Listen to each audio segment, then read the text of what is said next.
Pour les objets coupants comme les lames de bistouri ou les aiguilles, n'utilisez pas les doigts. Utilisez plutôt les instruments. Pour mettre une lame de bistouri sur son manche, vous la saisissez à cet endroit-là et vous la faites glisser dans la gorge du manche. Ensuite, pour l'enlever, vous saisissez la lame à cet endroit-là, vous la soulevez et vous la repoussez. Immédiatement, vous allez la mettre dans le conteneur qui est prévu à cet effet, sans la passer à un aide. Pour les aiguilles, c'est pareil. Il y a une fenêtre dans le sachet. Vous saisissez directement l'aiguille en appuyant le porte-aiguille au fond de la fenêtre et vous tirez le fil. Et ensuite, vous commencez votre surjet ou vos points séparés. Lorsque vous passez un instrument à un aide, ne le passez pas avec le bout pointu le premier, mais au contraire, le manche le premier et tout doucement pour éviter de vous blesser. Un champ opératoire ne doit pas ressembler à ça. Il faut jeter les sachets au fur et à mesure qu'on les utilise. Il faut jeter les bouts de fil dans les baquets, les compresses également, de façon à avoir un champ toujours propre et bien rangé, de façon à pouvoir travailler correctement. De base qui servent dans tout type de chirurgie, le bistouri, le porte-aiguille, les ciseaux, ici ce sont des ciseaux de maillot, les pinces à disséquer, les trois types de base, pince à griffe pour la peau, pince sans griffe pour les gestes simples, pinces de 2 baquets avec des petites griffes qui s'intriquent les unes les autres pour la chirurgie vasculaire, la chirurgie fine ou la chirurgie digestive.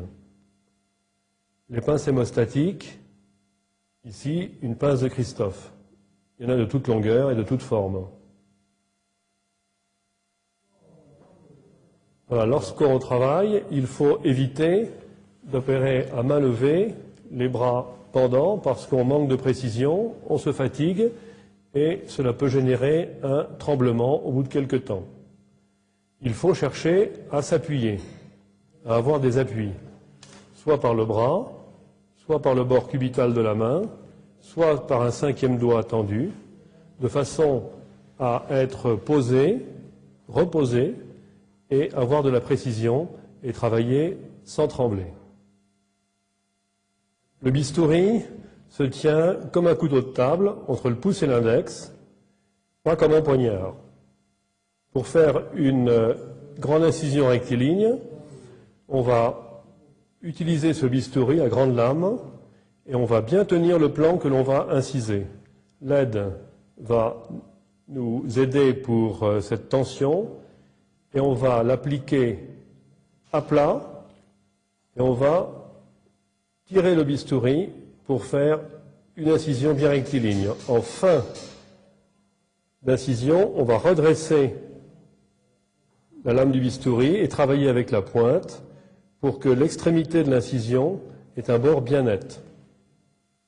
Pour les incisions plus fines, on va utiliser un bistouri à petite lame et le tenir comme un stylo, non plus comme le couteau comme tout à l'heure. L'aide va nous aider à bien tendre le plan à inciser. On va utiliser le bout de la lame et tracer l'incision tout doucement. Et il faut bien tendre le tissu pour pas qu'il fronce et bien relever, comme tout à l'heure, la lame de façon à ce qu'il y ait ici un bord et là un bord bien net. Pour les pinces hémostatiques et pour les porte-aiguilles, voici quelle doit être la tenue. Il faut mettre le pouce dans le premier anneau, le 4e doigt dans le 2e anneau, l'index ici pour guider et le 3e doigt qui s'appuie là. Il ne faut pas trop entrer le doigt car on perdra de la précision. Il faut mettre simplement le bout de la pulpe du pouce et la première phalange du quatrième doigt. Ce sont des instruments courbes. Il faut les tenir avec la même courbure que la paume pour utiliser leur courbure. Ces instruments sont munis ici d'une crémaillère. Pour les fermer, c'est simple. Pour les ouvrir, il faut exercer ici une petite poussée, ce qui permet de les ouvrir.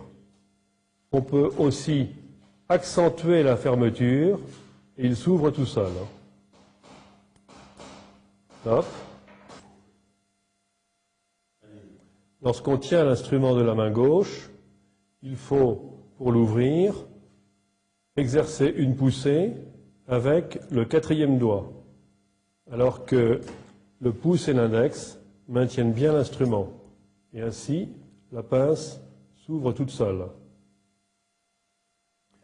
Les ciseaux sont les instruments qui ne fonctionnent que quand les lames frottent bien l'une sur l'autre. Pour ce faire, il faut pousser avec le pouce et tirer avec le quatrième doigt qui est dans l'anneau. Ainsi, on a un bon frottement des lames. Pour les gauchers, c'est difficile, ils doivent inverser ce geste.